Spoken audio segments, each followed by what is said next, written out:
Hello everyone, কেমন আছেন সবাই?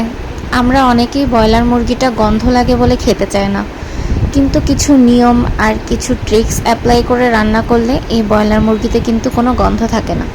তো চলেন দেখিয়ে দিই কীভাবে রান্না করলেই ব্রয়লার মুরগিতে কোনো গন্ধ থাকবে না আর টেস্টও অনেক বেশি হবে। প্রথমে আমি এখানে কাঁচা ঝাল, পেঁয়াজ, রসুন সব কিছু কেটে কুচি কুচি করে নিয়েছিলাম। আর যেটা মেইন ইম্পর্টেন্ট, এখানে মুরগিটাকে হলুদ, লবণ এবং লেবুর রস দিয়ে খুব ভালো করে ম্যারিনেট করে অন্ততপক্ষে 15-20 মিনিট রাখতে হবে। এই লেবুর রস দেওয়ার ফলে ব্রয়লার মুরগির গন্ধটা অনেকটাই চলে যায়। এরপর চুলার হিট বাড়িয়ে দিয়ে এই মুরগিটাকে লাল লাল করে ভেজে নিতে হবে। মুরগিটা কিন্তু অবশ্যই অতিরিক্ত লাল লাল করে ভাজতে হবে, যার ফলে এই মুরগির ভিতরে যত গন্ধ সেটা কিন্তু চলে যাবে। তাই চুলার আঁচ বেশি করে রাখতে হবে, যাতে মুরগির মাংস আগে থেকে পানি না ফেলে দেয়। তাই মুরগি ভাজার সময় তাপমাত্রা বেশি রাখতে হবে এবং কষানোর সময় তাপমাত্রা কম রাখতে হবে। এটাও কিন্তু মুরগি রান্না করার একটা বেস্ট ট্রিক্স। তো আমি এইভাবে চুলা অতিরিক্ত জোরে রেখে মুরগিটাকে লাল লাল করে এপিট ওপিট করে বেশ কিছুক্ষণ সময় নিয়ে ভেজে নিয়েছি। এরপর আমি মুরগিটাকে তুলে নিচ্ছি।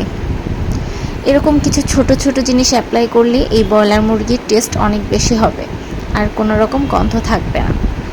এরপর মুরগিটাকে আমি তুলে নিয়ে সেই তেলে গরম মশলা দিয়ে দিয়েছি। এখানে আমি গরম মশলা দিয়েছিলাম তেজপাতা, দারচিনি, এলাচ।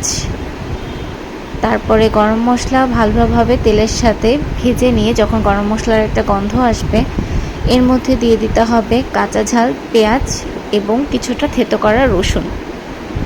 এখানে কিন্তু আমি রসুন বাটাও ব্যবহার করব, কিন্তু আমি বারবার রসুন থেতোটাও ব্যবহার করেছি, এতে টেস্টটা বেশি আসবে। এরপর আমি এখানে রসুন বাটা বেশি করে দিয়ে দিয়েছিলাম। মুরগির মাংস রান্নার আর একটা ট্রিক্স হচ্ছে রসুন বাটা বেশি দিতে হবে। এখানে পেঁয়াজ কুচি কম দিলেও হয় এবং আদা বাটা কম দিলেও হবে, কিন্তু রসুন বাটাটা বেশি দিলে মুরগির টেস্ট বেড়ে যায়। তারপর আমি একে একে এখানে সব ধরনের গুঁড়া মশলা দিয়ে নিয়েছিলাম, যেমন ঝালের গুঁড়া, জিরার গুঁড়া, হলুদের গুঁড়া এবং পরিমাণ মতো লবণ। তবে আজকে আমি এখানে কাঁচা ঝালটা বেশি ব্যবহার করেছি, সেজন্য আমি ঝালের গুঁড়াটা এখানে কম অ্যাপ্লাই করেছি। এরপর আমি জল দিয়ে মশলাটাকে খুব ভালোভাবে টাইম নিয়ে কষিয়ে নেব। মশলা কষানো যত বেশি ভালো হবে, যে কোনো রান্নার টেস্ট কিন্তু ততটাই বেশি ভালো হয়। আর মশলা কষানো হয়েছে এটা কি করে বুঝতে হবে? যখন মশলা থেকে তেলটা উপরে উঠে আসবে তখন বুঝতে হবে যে মশলা কষানো হয়ে গেছে। আর মশলা কষানোর সময় একটুখানি পানি ব্যবহার করলে গুঁড়া মশলা কিন্তু পড়ে না। তাই মশলা কষানোর সময় অবশ্যই একটু পানি ব্যবহার করতে হবে, না হলে মশলা যদি পুড়ে যায় তাহলে কিন্তু কোনো রান্নাই মজা হবে না।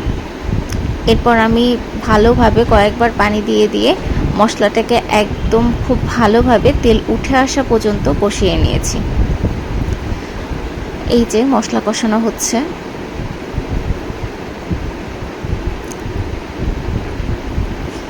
এভাবে ঢাকনা দিয়ে দিয়ে আমি কয়েকবার মশলাটাকে খুব ভালোভাবে কষিয়ে নিচ্ছি।